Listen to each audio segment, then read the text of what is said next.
Hello guys, আসসালামু আলাইকুম। Welcome back to another brand new video. আজকে আপনাদেরকে কক্সবাজারের এমন একটা প্লেস দেখাবো যেটা হয়তো বা আপনারা আগে কখনোই দেখেননি বা অনেকেই দেখেছেন। আজকে আপনাদেরকে সম্পূর্ণ বিস্তারিত বলবো এই জায়গায় আপনারা কিভাবে যাবেন, তাই ভিডিওটি না টেনে সম্পূর্ণ দেখার অনুরোধ রইল। এই জায়গায় যেতে হলে আপনাদেরকে সর্বপ্রথম ডলফিন মোড়ে আসতে হবে।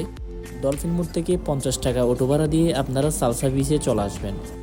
আমরা বাইক নিয়ে যাচ্ছি বিদায় আমরা অটোতে উঠলাম না, তাই আপনাদেরকে ভিডিও ফুটেজটা দিতে পারেন। আমাদের মতো যারা আপনারা বাইক নিয়ে আসবেন তারা অবশ্যই কেয়ারফুলি রাইড করবেন, কারণ মেরিন ড্রাইভের রোডে কাজ চলতেছে, তাই রাস্তা কিছু কিছু পর্যায়ে গিয়ে ভাঙা পাবেন। গাইস, আজকে মেরিন ড্রাইভের লাইটগুলো অফ থাকার কারণে আমি আপনাদেরকে ভিডিও কোয়ালিটি এতটা ভালোভাবে দিতে পারছি না। আমরা এখন হিমসুরির আগে একটা সেনাবাহিনীর রিসোর্ট আছে, ওই রিসোর্টটা অতিক্রম করলাম, সামনে হিমসুরি। গাইস, ফাইনালি ডান। আপনাদেরকে যে প্লেসের কথা এতক্ষণ ধরে বলছিলাম সেই প্লেসে অবশেষে চলে আসলাম। আপনারা যারা ঢাকা থেকে আসবেন বা বাংলাদেশের বিভিন্ন জেলা থেকে আসবেন তারা মাস্ট বি রাতে সালসা বিচে আসার জন্য ট্রাই করবেন। টাইম এক্সপ্লেন করার জন্য খুবই রিল্যাক্সেবল একটি প্লেস। আপনারা চাইলে এখানে হালকা কিছু নাস্তাও করে নিতে পারেন, চা কফি সব কিছু এখানে অ্যাভেলেবেল থাকে।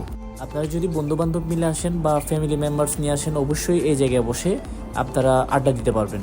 আপনারা সালসা বিচে আসলে অবশ্যই রাতে আসার ট্রাই করবেন, কারণ রাতে আসলে অন্যরকম একটা ফিল পাওয়া যায়। গাইস, আজকের ভিডিওটি এতটুকুই। ভিডিও ভালো লাগলে অবশ্যই একটি লাইক দিবেন এবং শেয়ার করে দিবেন।